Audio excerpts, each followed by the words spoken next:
O pioneiro, Comitê Científico Humanitário 1897, Alemanha. O Comitê Científico Humanitário foi fundado em 1897 em Berlim pelo médico e sexólogo Magnus. Foi a primeira organização do mundo criada para defender os direitos de pessoas homossexuais. Alemanha fazia o que esse movimento fazia? Lutava pela descriminalização da homossexualidade na Alemanha, fazia pesquisas sobre sexualidade humana, prestava apoio a pessoas perseguidas por serem LGBTs, iniciou campanhas públicas contra leis anti-LGBT, como o famoso parágrafo 175. Por que foi importante? Porque marcou o começo do ativismo LGBT organizado, sendo ponto de partida para os movimentos modernos. Primeira lei pró-LGBT do mundo, Código Penal francês de 1791. Durante a Revolução Francesa, a França aprovou um novo Código Penal que descriminalizou a homossexualidade. Foi a primeira vez na história moderna que um país retirou leis que puniam relações entre pessoas do mesmo sexo. Por que isso é importante? Antes disso, a homossexualidade era crime em praticamente toda a Europa. A França foi o primeiro estado moderno a legalizar relações homossexuais entre adultos. O exemplo francês influenciou países como Bélgica, Luxemburgo, Holanda e partes da Itália. Outras primeiras leis importantes no mundo foram: a Alemanha Oriental, em 1968, descriminalizou relações entre pessoas do mesmo sexo antes da Alemanha Ocidental, e a Holanda, em 2001, primeira lei de casamento civil igualitário do mundo. No Brasil, não houve especificamente uma primeira lei LGBT, porque por muitos anos os direitos foram reconhecidos por decisões judiciais e não por leis aprovadas no Congresso. Mas podemos apontar os primeiros marcos legais e jurídicos importantes. Primeiro marco no Brasil, descriminalização, 1830. O Brasil não criminaliza a homossexualidade desde 1830. E o porquê? O Código Criminal do Império 1830 simplesmente não incluiu nenhum artigo que criminalizasse relações entre pessoas do mesmo sexo. Isso tornou o Brasil um dos primeiros países das Américas a não ter lei proibindo.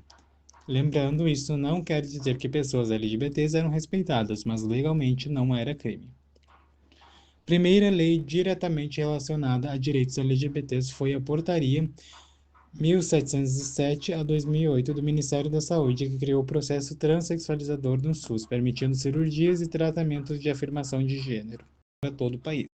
O grande reconhecimento jurídico para casais LGBTs de 2011 a 2013.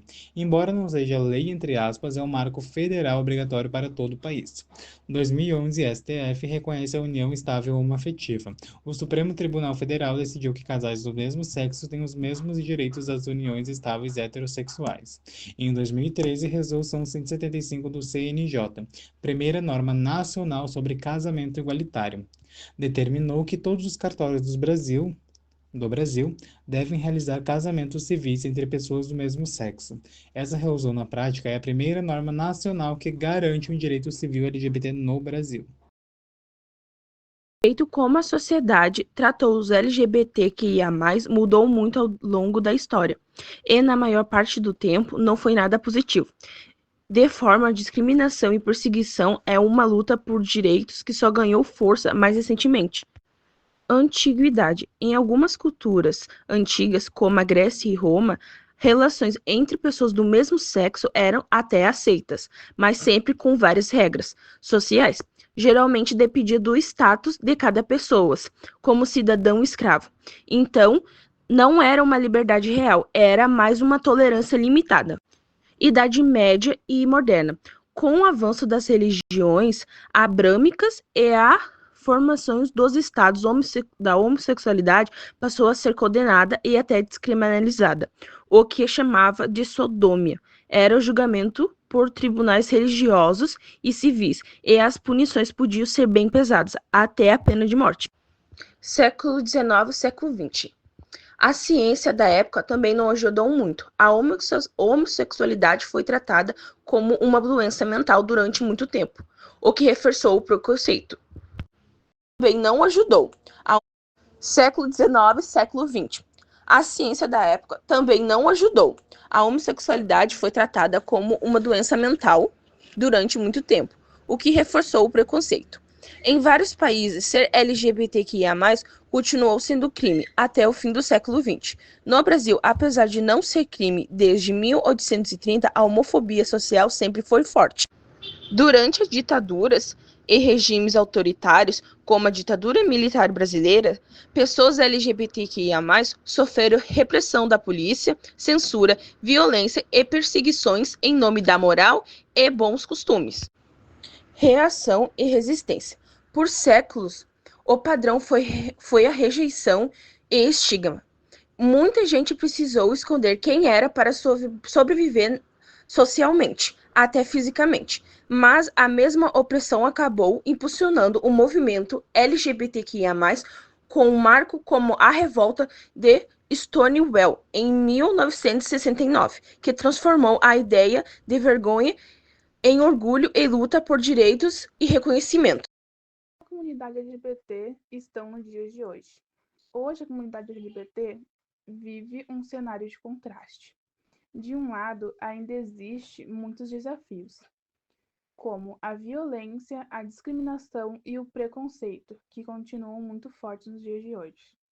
Muitas pessoas sofrem rejeições dentro das próprias famílias, dificuldades no trabalho e ataques motivados por serem quem são. Mesmo com leis de proteção, nem sempre elas são respeitadas, o que mostra que a igualdade ainda não é uma realidade plena. Por outro lado, também vemos um momento de grandes conquistas. A representatividade cresceu, a sociedade discute mais sobre a diversidade e muitas pessoas encontram apoio em grupos, em projetos e em redes sociais.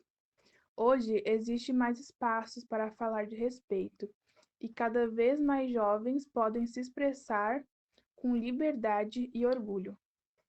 A comunidade mostra a força, a união e a resistência, ocupando lugares que antes eram negados. Assim, o presente da comunidade LGBT é feito de lutas e de avanços.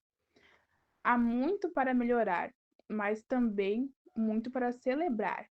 A trajetória continua, guiada pela coragem de quem enfrenta a discriminação e pelo desejo de construir um mundo mais justo para todos nós.